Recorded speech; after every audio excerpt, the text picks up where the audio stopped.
할렐루야. 오늘은 여호와 우리의 공의라는 제목으로 은혜를 나누기를 원합니다. 우리 인사합니다. 사랑하고 축복합니다. 사랑하고 축복합니다. 아멘. 성경이 원래 하나님의 말씀이지만은 오늘 말씀은 특별히 그 사실을 힘주어서 말씀하고 있습니다.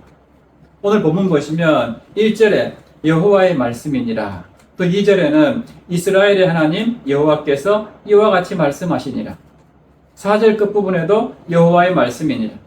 5절에 보면 또다시 여호와의 말씀이니라. 도대체 하나님의 말씀이 얼마나 중요하길래 여호와의 말씀이라 하는 사실을 이렇게까지 반복하면서 강조하고 있을까요? 지금 예레미야는 그만큼 실로 엄중한 말씀을 선포하고 있습니다. 그 내용이 무엇입니까? 1절과 2절에 보시면은 내 목장의 양떼를 멸하며 흩어지게 하는 목자에게 화 있으리라. 너희가 내 양떼를 흩으며 그것을 몰아내고 돌보지 아니하였도다 라고 선포합니다. 이 말씀은 모두 비유의 말씀인데요. 먼저 양은 이스라엘 백성들을 말합니다. 그런데 하나님은 그 양을 특별히 내 양이다 라고 말씀합니다. 이스라엘이 당신의 백성이다, 하나님의 소유다 하는 것을 강조하는 표현입니다. 둘째로 목자, 이들은 남유다를 다스렸던 왕들을 말합니다. 그런데 이번에는 내 목자라는 언급이 없습니다. 이것은 무엇을 말할까요? 즉 유다의 왕들은 단지 하나님의 백성, 그 이스라엘을 돌보기 위해서 하나님께서 고용하신 일꾼이다 하는 것입니다. 세 번째로 목장은 유다 땅, 즉 유다 나라를 말하는데요. 하나님은 그 땅과 나라를 내 목장이다 라고 말씀합니다. 그러니까 목장, 즉 유다 땅과 나라는 하나님의 소유이지 지금 이 왕들이 착각하는 것처럼 그들의 소유가 아니다 하는 뜻입니다. 지금 하나님의 이 엄중한 메시지는 목자들, 즉 남유다의 왕들에게 화가 있다는 것인데 그들의 악행으로 인해서 하나님께서 크게 진노하신 것입니다. 남유다 왕들의 구체적인 악행이 무엇입니까? 2절을 다시 보시면은 그들이 양떼, 즉 하나님의 백성 유다를 멸하고 흩어지게 하고 몰아내고 돌보지 않은 것입니다. 이 비유의 말씀을 정리하자면은 하나님께서 당신의 유다가 평안하게 잘 살 수 있도록 왕들을 세워서 그들을 돌보게 하셨는데 왕들이 하나님의 백성을 돌보지 않아서 백성들이 길을 잃고 흩어졌고 굶주렸고 나라 밖으로 쫓겨났다 하는 것입니다. 그래서 지금 하나님께서 이 왕들의 악행에 대해서 심히 진노하고 계시는 것입니다. 그렇다면 당시 유다의 어떤 왕들이 이런 악행을 저질렀을까요? 그들은 바로 유다 왕조 말기에 왕으로 있었던 여호아하스와 여호야김, 그리고 여호야긴, 마지막 시드기야 왕입니다. 그 중에 특별히 남유다 마지막 왕이었던 시드기야는 아주 파란만장한 삶을 살았습니다. 주전 589년에 근동 세계를 장악했던 바벨론의 느부갓네살 왕이 예루살렘을 침공해서 당시 유다 왕이었던 여호야긴을 끌고 갔습니다. 왜냐하면 당시 유다가 반바벨론 노선을 고집하고 있었기 때문입니다. 그리고 느부갓네살은 여호야긴의 삼촌인 시드기야를 대신으로 허수아비 왕으로 세웠습니다. 시드기야는 그때 느부갓네살 왕 앞에 가서요, 나는 하나님의 이름으로 바벨론을 배반하지 않겠다는 맹세를 했다고 합니다. 시드기야는 그날의 치욕을 잊을 수가 없습니다. 그 후에 시드기야는 기회만 있으면은 이 바벨론으로부터 벗어나려고 온갖 애를 다 썼습니다. 그의 소원은 자신이 당한 치욕을 언젠가는 바벨론에게 되갚아주겠다 하는 것 뿐이었습니다. 시드기야의 이름은 원래 마따니아라는 이름이었습니다. 그 이름은 하나님의 선물이다 하는 뜻입니다. 그런데 느부갓네살이 시드기야라고 이름을 바꿔버렸는데 이 시드기야 이름의 뜻이 하나님의 공의라는 뜻입니다. 그 이름 속에는 유다가 바벨론의 속국이 되고 유다 왕이 느부갓네살의 꼭두값이가 되는 것이 바로 하나님의 공이다 하는 그런 굴욕적인 의미가 담겨 있었습니다. 그렇기 때문에 시드기야는 그것이 하나님의 공이라면 자신은 하나님을 거부하겠다고 이렇게 결심했습니다. 그래서 그는 21살에 유다의 왕이 되어서 11년 동안 왕좌에 있으면서 하나님 앞에 늘 악을 행했습니다. 시드기야의 아버지는 역대 유다 왕 가운데 가장 선하다는 요시야 왕이었습니다. 그러나 시드기야는 아버지 요시야와는 정반대의 길로 갔습니다. 하나님께서 예레미야 선지자를 통해서 그에게 하나님의 뜻이 무엇인가 하는 것을 분명히 알려주었음에도 불구하고 시드기야는 바벨론에 잡혀가는 게 하나님의 뜻이라고 믿지 않았습니다. 어떻게 하나님이 그렇게 하실 수 있냐고 늘 불평하고 대적하는 삶을 살았습니다. 그래서 하나님의 선지자 예레미야를 감옥에 가두고 때리고 웅덩이에 빠지게 했습니다. 끝내 그는 하나님께 돌아오지 않았던 것이죠. 시드기야가 이렇게 예레미야를 미워했던 이유는 간단합니다. 당시 예레미야는 하나님께서 바벨론을 심판의 도구로 사용해서 이 유다와 예루살렘이 그들의 손에 멸망하게 될 것이다 라는 말씀을 선포했는데 시드기야는 절대 그런 일은 일어나지 않을 것이라고 이렇게 생각하고 그런 말을 전하는 예레미야가 죽도록 미웠던 것입니다. 바벨론에 순종해야지 왕도 살고 백성도 살고 나라도 살 수 있다고 얘기했지만은 시드기야는 그 말을 받아들이지 못했습니다. 대신 그 바벨론 왕 느부갓네살이 아니라 이 반 바벨론 전선을 형성하고 있던 당시의 애굽이나 그 주변 나라들과 동맹을 맺게 된 것이죠. 거짓 선지자들이 바로 그렇게 요구를 했습니다.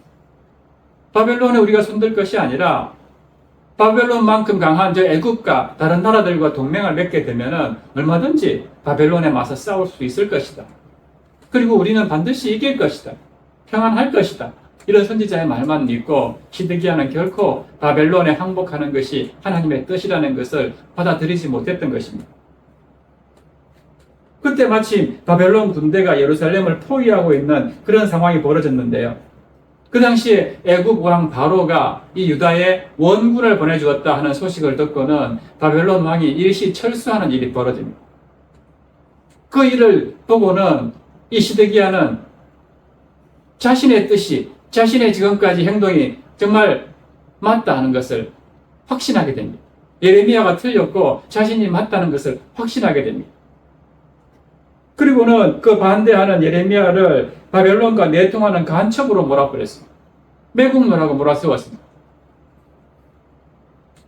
하지만 예레미야는 이런 상황에서 바벨론이 다시 쳐들어올 것이고 그때 유다는 결코 피할 길이 없을 것이다 하고 다시 한번 하나님의 말씀을 선포합니다.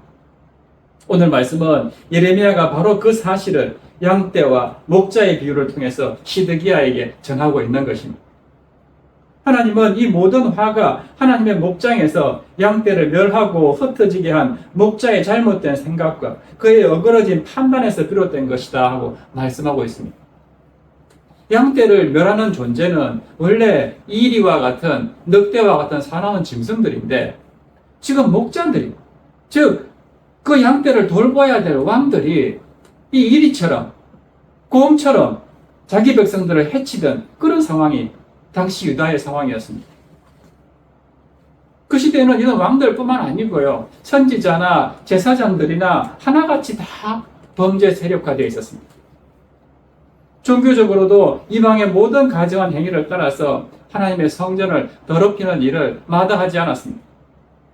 그래서 예레미야가 이미 도둑의 소굴이 된 그 성전의 멸망에 대해서 설교한 적도 있었습니다. 남유다는 그렇게 총체적으로 하나님의 진노를 쌓았던 것입니다. 결국 하나님의 심판의 말씀이 이제 유다 역사 속에서 이루어졌습니다. 시드기야가 왕이 된 지 9년째에 바벨론 느부갓네살 왕이 다시 쳐들어와서 예루살렘 성을 포위를 합니다.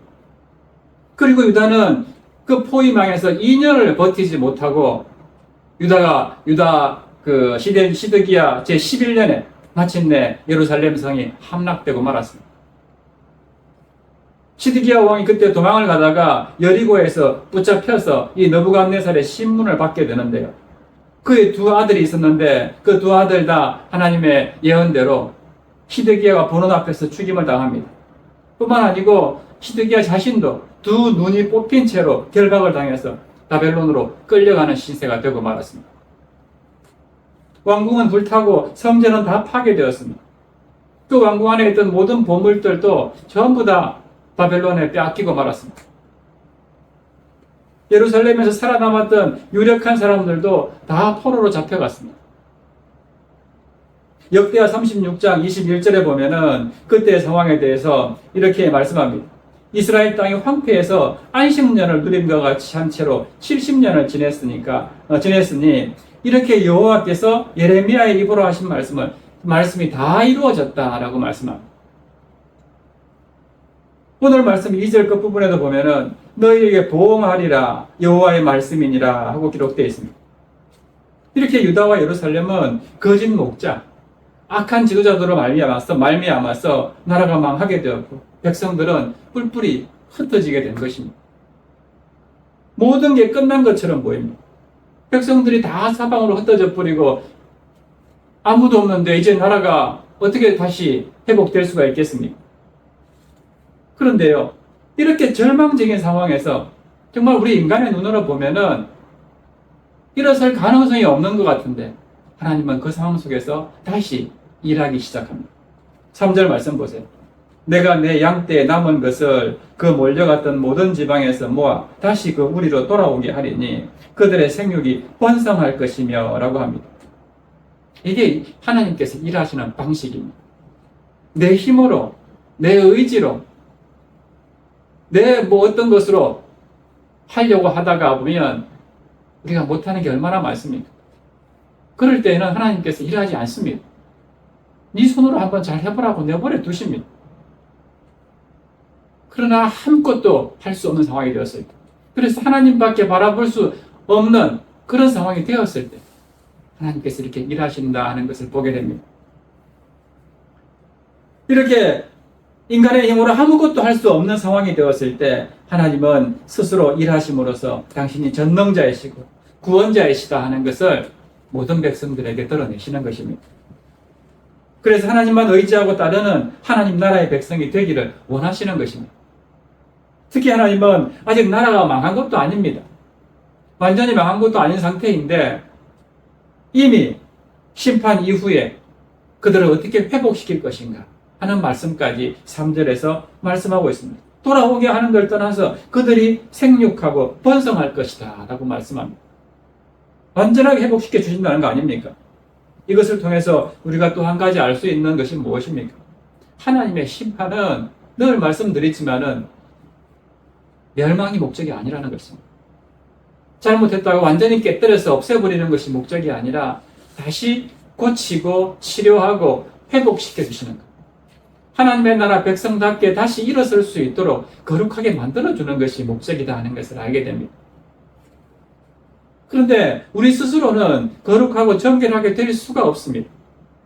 아무리 무서운 징계를 받았다 해도 그때뿐이지 다시 돌아서면은 또 우리 내면에 도사리고 있는 그런 악한 본성들이 누가 조금만 나를 건드리면은 다시 툭 터져 올라옵니다. 순식간에 다시 악한 모습으로 돌아갑니다. 그래서 하나님께서 어떻게 합니까? 4절 보세요. 내가 그들을 기르는 목자들을 그들을 위해 세우리니 그들이 다시는 두려워하거나 놀라거나 잃어버리지 아니하리라. 여호와의 말씀이니. 그들을 기르는 목자들을 세워주겠다라고 약속하십니다. 이 목자들은 이전에 자기 배만 불리면서 양떼를 흩어버리고 몰아내고 돌보지 않던 그런 거짓 목자, 악한 목자들과 다릅니다. 목숨을 걸고 양떼를 돌보고 기르고 먹이는 참된 목자입니다. 그래서 그들이 다시는 두려워하거나 놀라거나 잃어버리지 아니하리라 하고 말씀합니다. 그런데요, 사실 예레미야 당시에도 이런 참된 목자들이 있었습니다. 예레미야를 비롯해서 이사야 등등 많은 선지자들이 정말 목숨의 위협을 무릅쓰고 하나님의 말씀을 선포했습니다. 예레미야는 별명이 눈물의 선지자로 할 정도로 백성들의 아픔과 나라가 망하는 것을 보면서 눈물 흘려서 기도하고 탄식했던 그런 선지자였습니다. 그 정도로 하나님 앞에서 정직했고 백성들을 위해서 정말 참된 그런 선지자의 역할을 감당했던 것이죠. 그럼에도 불구하고 백성들은 이런 선지자의 음성을 듣지 않고 우상을 숭배하고 온갖 탐욕적인 삶을 살다가 결국 나라를 빼앗기고 자신들도 죽거나 포로로 잡혀가고 말았습니다. 그렇다면 예레미야나 이사야 선지자는 거짓 목자입니까? 그렇지 않습니다. 그들은 분명 참된 목자입니다. 하나님이 보내신 목자가 맞습니다. 그러므로 백성들이 타락하고 심판을 당한 것은요, 참 목자의 음성을 분간하지 못하는 그런 영적인 장애인이었기 때문입니다. 그래서 3절 말씀 다시 보시면 내가 내 양 떼에 남은 것을 그 몰려갔던 모든 지방에서 모아 다시 그 우리로 돌아오게 하리니 하고 말씀합니다. 다 돌아오게 하는 게 아니라 남은 양 떼, 바벨론의 포로로 잡혀가서 거기서 남아있는 양 떼만 데리고 오겠다라고 말씀합니다. 이것은 이 남은 양 떼라는 것은 하나님이 유다를 멸망하게 하고 바벨론에 우리를 이렇게 포로로 잡혀가게 한 것은 우리의 죄 때문이다. 하나님께서 우리 죄를 없이 하려고, 우리를 다시 회복시키시려고 이렇게 징계하시는 것이다 하는 것을 알고 회개한 백성들을 말합니다. 회개하지 않고요, 끝까지 교만하게 목을 곧게 해서 살았던 백성들은 이미 바벨론이 쳐들어왔을 때 거기서 다 죽었거나 또 바벨론에 붙잡혀 가서 그곳에 살다가 다 죽어버렸습니다. 그러므로 하나님께서 그 남은 양떼를 다시 돌아오게 하시겠다 하는 것은 바벨론 땅에 있으면서 하나님의 징계에 대해서 자신의 죄를 회복하고 회개하고 다시 하나님의 백성으로 살겠다고 그렇게 결단한 사람들, 이런 사람들을 다시 돌아오게 하셔서 그들을 통해서 생육하고 번성하게 할 것이다. 그들 남은 자를 통해서 다시 하나님의 나라를 이루시겠다 하는 말씀입니다. 그리고 그 남은 양떼를 위해서 그들이 다시는 두려워하거나 놀라거나 잃어버림을 당하지 않도록 그들을 위해 참된 목자를 내가 다시 세울 것이다 하고 말씀합니다. 이 예언의 말씀대로 이제 바벨론 포로에서 70년의 기한이 차서 돌아오게 되었을 때 하나님은 스룹바벨을 비롯해서 여러 선지자들을 세워서 성전도 건축하고 성벽도 다시 건축하고 또 중요한 하나님의 말씀도 다시 여러 선지자를 통해서 가르치고 영적인 부흥을 일으켜서 이들이 예루살렘에서 이 유다 땅에서 다시 하나님의 나라를 이루어갈 수 있도록 그렇게 도와주시는 것을 보게 됩니다. 그러므로 하나님 안에 있을 때 그들은 다시는 두렵거나 놀라거나 잃어버림을 당하지 않는다 하는 것을 깨닫도록 하신 것입니다. 그러나 이런 인간 목자들의 수고와 헌신은요, 완전한 우리의 구원을 이루기에는 한계가 있습니다. 물론 그들이 선포하는 하나님의 말씀은 완전하고 변함이 없습니다. 백성들이 여전히 하나님의 말씀, 그 참된 말씀보다는 이 인간 목자들을 바라보고 따른다는데 문제가 있습니다. 광야 당시에도, 광야 시대에도 그랬잖아요. 분명히 하나님을 바라보고 믿어야 하는데도 백성들은 모세와 아론을 바라보았습니다. 그래서 모세가 잠시 시내산에 올라가서 말씀을 받고 있을 때 백성들이 어떻게 했습니까? 모세가 없으니까 당장 죽을 것 같은 그런 위기감을 느끼고는요, 우리 눈에 모세도 보이지 않고 하나님도 보이지 않고 내가 믿을 수 있는 뭐를 좀 만들자 해가지고 만든 것이 무엇입니까? 금송아지 우상을 만들지 않았습니다. 지금 유다 예루살렘의 이 예레미야 당시의 유다 백성들도 마찬가지입니다. 예레미야 선지자가 또는 여러 다른 선지자가 아무리 참된 선지자라 할지라도 그들의 눈에는 하나님의 말씀이 들려오는 것이 아니라 자꾸만 인간 목자들, 인간 지도자들이 눈에 보이기 시작하는 것이죠. 거짓 선지자들을 그 당시에 따랐던 이유도 같은 것입니다. 나라는 분명히 망해가고 있는데도 거짓 목자들은 이 나라는 성전이기 때문에 결코 망하지 않을 것이다. 이 땅이 어떤 땅인데 감히 다른 나라가 쳐들어올 수 있겠는가? 이런 말에 혹해서 넘어가게 된 것입니다. 예레미야는 나라가 망한다고 그러는데 반대로 예레미야 이외의 다른 선지자들은 다 나라가 안전하다고 얘기하니까 여러분 같으면 누구 말을 믿겠습니까? 당연히 절대 다수가 나라가 안 망한다 그러니까 그쪽에 줄을 서지 않겠습니까? 이렇게 얼마든지 인간 목자를 바라보게 되면은 넘어질 수밖에 없는 한계가 있습니다. 심지어 우리 주님도 인간의 몸을 입고 이 땅의 공생의 기간 동안에 많은 병을 고치고 귀신을 쫓아내고 심지어 죽은 자를 다시 살리셨을 때 수많은 무리들이 주님을 이 이스라엘의 정치적인 왕으로 세우려고 했습니다. 심지어 제자들 가운데에서도 수제자라는 베드로가 어떤 행동을 했습니까? 변화산에서 주님이 모세와 엘리야와 더불어 계시는 것을 보고는 너무나 거기가 좋다고, 여기가 좋사오니 여기다 초막 셋을 짓고 우리가 여기서 같이 살았으면 좋겠습니다 라고 얘기합니다. 또 주님의 제자 가운데에 요한과 또 야고보와 요한은 어땠습니까? 예수님이 왕이 되면은 자기들을 주님 좌우편에 그 높은 자리에 좀 앉게 해주시면 안 되겠냐고 그렇게 했던 모습들이 제자들의 모습이었습니다. 그래서 주님은 여러 가지 기적과 이적을 행하신 후에는 항상 무리를 떠나서 한적한 곳에 가서 기도하셨습니다. 그리고 이제는 부활 성천하셔서 더 이상 우리 눈으로 볼 수가 없습니다. 지금도 아마 예수님이 육체 가운데 우리 가운데 계신다면 우리 또한 똑같은 모습으로 주님을 바라볼 것입니다. 주님이 하나님의 아들이라는 그런 생각보다는 주님이 인간의 몸을 입고 있다는 그 한 가지 이유 때문에 우리와 영원히 같이 이 땅에 살면서 내 주, 우리나라의 왕이 되어 주십시오 하는 그게 우리 인간적인 모습 아닙니까? 나를 위해서 그렇게 좀 해줬으면 좋겠다고 그렇게 할 수밖에 없는 게 우리의 모습입니다. 그래서 주님은 이제 눈으로 볼 수 없는 성령 하나님을 우리 가운데 보내셔서 예수님이 과연 누구신지를 알게 하시고 하나님의 말씀이 정말 어떤 뜻인지를 깨닫게 하시고 주님을 믿고 영접하는 자만이 구원과 영생을 얻게 된다 하는 것을 깨닫게 해주십니다. 그것을 이제 5절과 6절 말씀에 보면 이렇게 말씀합니다. 우리 5절과 6절 같이 읽겠습니다. 시작. 여호와의 말씀이니라. 보라, 때가 이르리니 내가 다윗에게 한 의로운 가지를 일으킬 것이라. 그가 왕이 되어 지혜롭게 다스리며 세상에서 정의와 공의를 행할 것이며 그의 날에 유다는 구원을 받겠고 이스라엘은 평안히 살 것이며 그의 이름은 여호와 우리의 공이라 일컬음을 받으리라. 아멘. 여기 보면 다윗에게서 한 의로운 가지를 일으킬 것이고 그가 왕이 돼서 유다를 구원하고 이스라엘은 영원히 살 것이다 라고 말씀합니다. 이 한 의로운 가지, 이게 바로 예수 그리스도를 의미합니다. 다윗의 후손으로 오실 예수 그리스도를 의미하십니다. 사울이 왕이 되기 전까지만 하더라도 하나님께서 직접 이스라엘의 왕이 되어서 이스라엘을 다스렸습니다.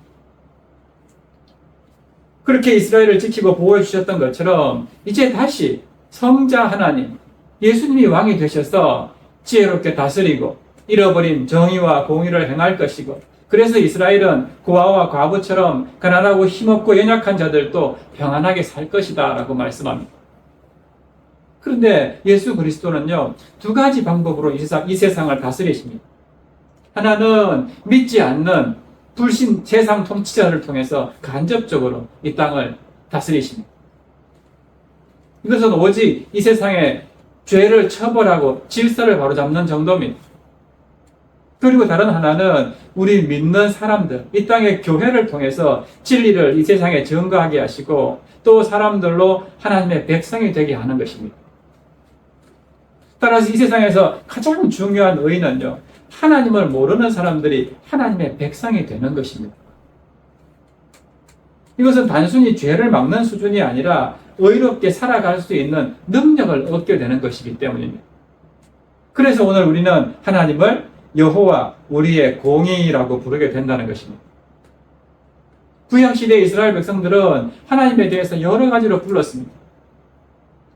여호와 샬롬, 여호와 이레, 여호와 라파, 여호와 니시 등등 많은 이름으로 하나님을 불렀습니다. 그래서 먹을 양식이 없을 때 여호와 이레의 하나님을 부르시면 먹을 것이 공급되었고요. 적이 쳐들어왔을 때 여호와 니시의 하나님을 부르시면 하나님께서 도와주셨습니다. 또 너무 병들고 아프고 힘든 일이 육체적으로 병이 생겼을 때 여호와 라파의 하나님을 부르시면 하나님께서 그 병을 고쳐주시기도 했습니다. 그러나 이제 우리는 여호와 우리의 공의라고 부를 것이라고 합니다. 이 말은 히브리 말로 여호와 체데카누라는 말입니다. 여호와 라파 이런 것처럼 이것은 여호와 체데카누라는 말인데요. 우리가 무한정으로 하나님 앞에 나아갈 수 있는 그런 자격을 말합니다.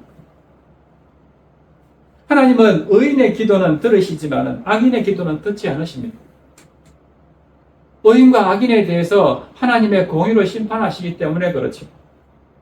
우리가 예수 그리스도의 보혈의 공로를 의지해서 하나님 앞에 나아가면은 언제든지 우리를 영접해 주시고 우리의 기도를 들어주십니다.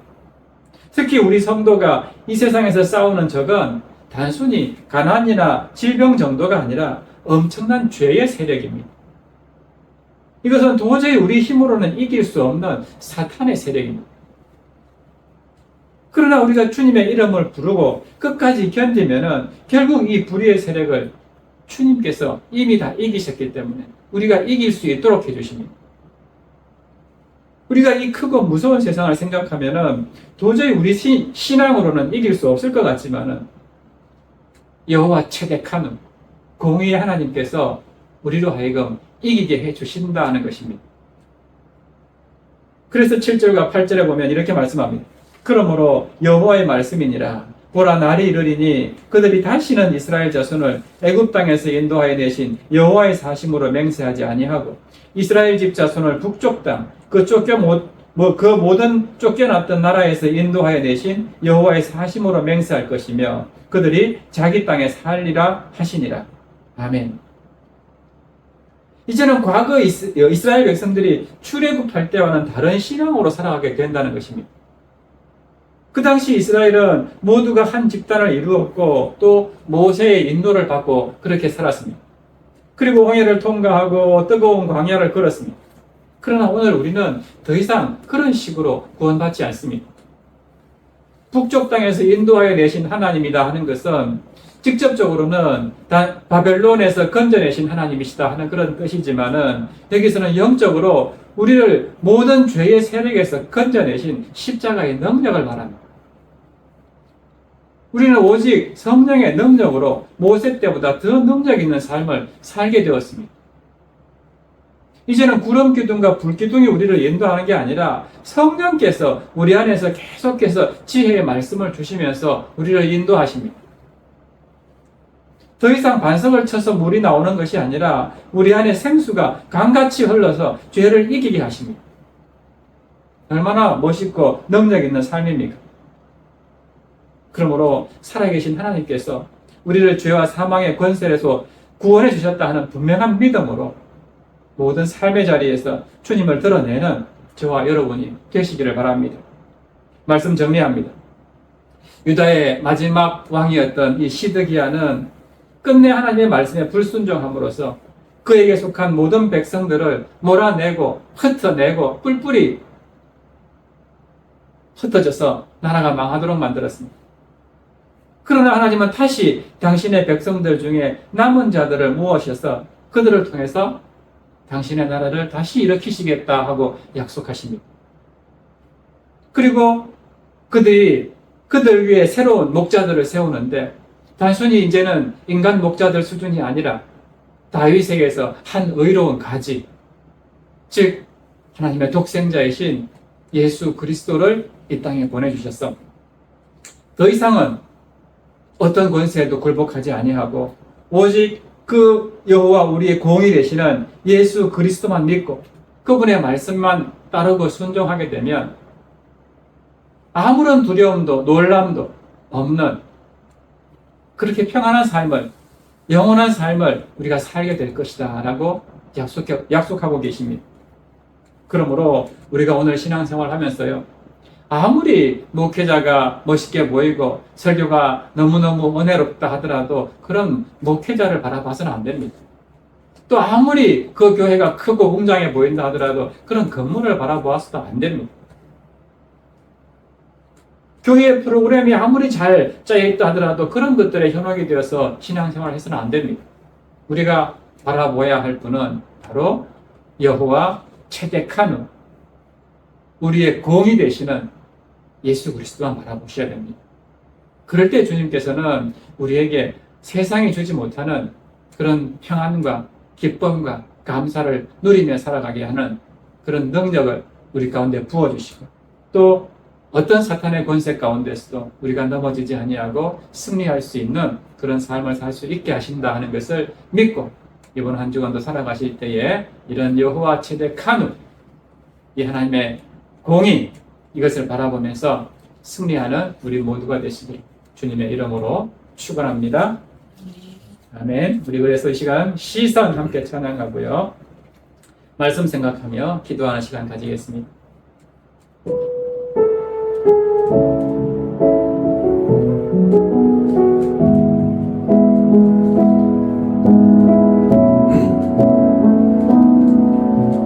내게로부터 눈을 들어 주를 보기 시작할 때 주의 일을 보겠네. 내 작은 마음 돌이키사 하늘에 꿈꾸게 하네. 주님을 볼 때 모든 시선을 주님께 드리고, 살아계신 하나님을 느낄 때 내 삶은 주의 역사가 되고, 하나님이 일하기 시작하네. 성령이 나를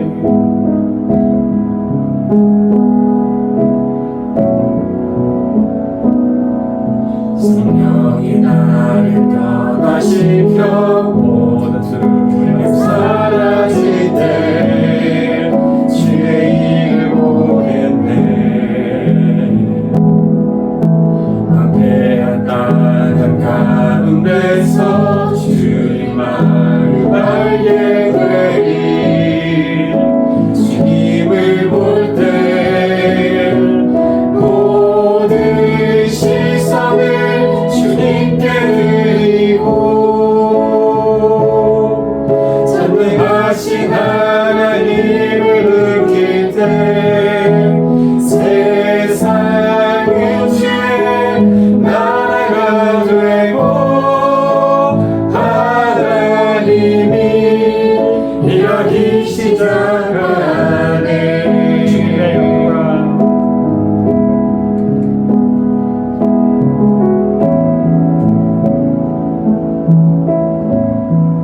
주님의 영광 임하네. 주 볼 때 주님의 영광 임하네. 주 볼 때 주님의 영광, 주님의 영광 임하네. 주 볼 때 주님의 영광, 주님의 영광 임하네. 주 볼 때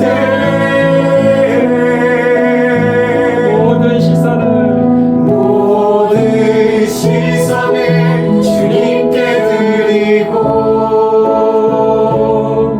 사랑하신 하나님을 느낄 때 세상은 주의 나라가 되고, 하나님이 일하기 시작하네. 아멘. 이 시간 우리 함께 주신 말씀 생각하면서 기도하시겠습니다. 내가 그들을 기르는 목자들을 그들 위에 세우리니 그들이 다시는 두려워하거나 놀라거나 잃어버리지 아니하리라 말씀하신 주님, 그 약속을 지키기 위해서 당신의 독생자 예수 그리스도를 이 땅에 보내셨다는 것을 우리가 믿습니다. 이제 그 주님만 믿고 따름으로 구원을 얻고 세상이 주지 못하는 평안을 누리며 살아가는 저희들 되게 하여 주시옵소서. 오직 여호와 우리의 공이 되시는 주님만이 길이요 진리요 생명이심을 온 백성이 알게 하여 주시옵소서. 우리 이런 마음으로 주님 이름 한번 부르신 후에 기도하겠습니다. 주여, 살아계신 하나님 아버지, 은혜와 사랑에 감사를 드립니다. 정말 악하고 악한 유다 백성들, 정말 끝까지 하나님 앞에 돌이키지 아니하였던 그런 유다 백성들, 그래서 바벨론의 나라가 멸망당하고 아버지 영원토록 돌아오지 못할 것 같던, 완전히 절망적이고 끝난 것 같은 그런 백성들이었지만 하나님은 다시 그들에게 회복의 말씀을 주시고, 내가 너희들을 다시 그 남은 양떼들을 모아서 이 땅으로 돌아오게 하리니 그들이 생육하고 번성할 것이라. 그리고 그들에게 새로운 목자들을 세워서 그들이 다시는 두려워하거나 놀라거나 잃어버림을 당하지 아니하리라. 이렇게 약속하시고 영원한 왕 되시는, 정말 지혜롭게 다스리시고 정말 우리의 모든 것을 책임지시고 구원해 주시는 당신의 독생자 예수 그리스도를 마침내 이 땅에 보내셔서 모든 당신의 남은 백성들을 구원하게 하신 그 은혜, 그 은혜로 말미암아 오늘 우리도 구원받고